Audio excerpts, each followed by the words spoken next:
On Monday night, the Cambridge City Council voted to approve MIT's petition to rezone the site where the John A. Volpe National Transportation Systems Center currently operates.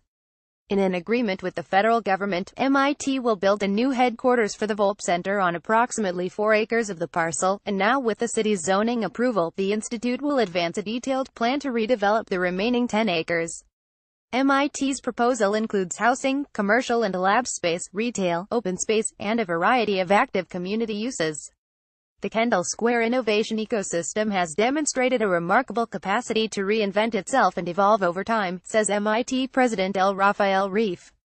In that long evolution, the federal government's decision to keep the Volpe Transportation Systems Center here with a reinvigorated presence, together with MIT's plans to redevelop the remaining parcel, point the way to a compelling future. In guiding the redevelopment, our goal is to make the region's innovation ecosystem even stronger, creating a dynamic and welcoming place to live and work, which will attract the industries of tomorrow and fuel academic and commercial research collaborations, all of which will help Kendall Square thrive over time by sustaining its creative evolution. The Institute's zoning petition was developed through a collaborative process involving the MIT community, residents from abutting neighborhoods, the planning board, city staff, and the city council.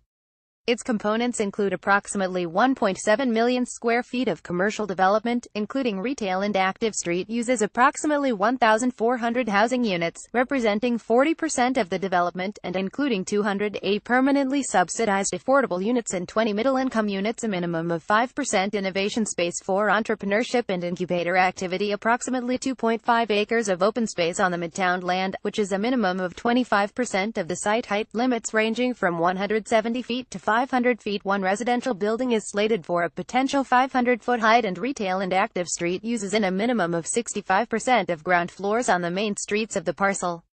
It's the mix of commercial, residential, open space, retail, innovation space, active street use, and community space that will allow the Volpe site to ultimately become what we imagine, says Israel Ruiz, MIT's executive vice president and treasurer. We've spent a lot of time looking at vital innovation centers around the world and know that each of these ingredients must be in place in order to create a highly functioning, nimble, and synergistic community. A zoning petition is essentially a request of a municipality to grant development rights that don't currently exist. Development rights come in the form of heights, building sizes, and uses, and allow a property owner to develop its project in a manner that is most fitting for the site and its surrounding context. The Volpe parcel is in the center of the city's business district on a major transportation node, says Steve Marsh, MIT's managing director of real estate. It's the perfect location to build because it will augment the city's thriving knowledge economy and will create a stronger sense of community for all involved. In exchange for commercial development rights, property owners are expected to provide benefits to the broader community. We had some ideas about what might be beneficial for residents and businesses in the area, but we were delighted to work closely with residents, Kendall organizations, and city officials to learn more about the community's most pressing needs in the context of our proposal, Marsh adds. As a result, MIT's approved zoning petition includes commitments to a variety community benefits, implementation of a multi-use community path on MIT's property in the Grand Junction Railroad Corridor, creation of an on-site community center with a job connector program, contribution toward transit improvement program, support for ongoing innovation arts programs in Kendall Square, contribution to Cambridge's Fund for Nonprofits, and support for ongoing community event programming in Kendall Square. As required by the City of Cambridge, the project will also contribute to the city's Affordable Housing Trust, which provides resources to individuals and families seeking housing. This is in addition to the approximately 300 low- and middle-income units that will be included in the development. At Monday's City Council meeting, Provost Martin Schmidt expressed the Institute's appreciation to all involved in the zoning review. MIT is grateful for the intense collaboration that has brought us all to this milestone in the Volpe process. From the outset, we knew that we couldn't do it alone, and we didn't want to. Along the way, MIT's petition was improved by the aspirations of residents, the vision of public officials, and the careful examination by city staff. MIT hosted more than 80 community meetings to gather input over the last 9 months.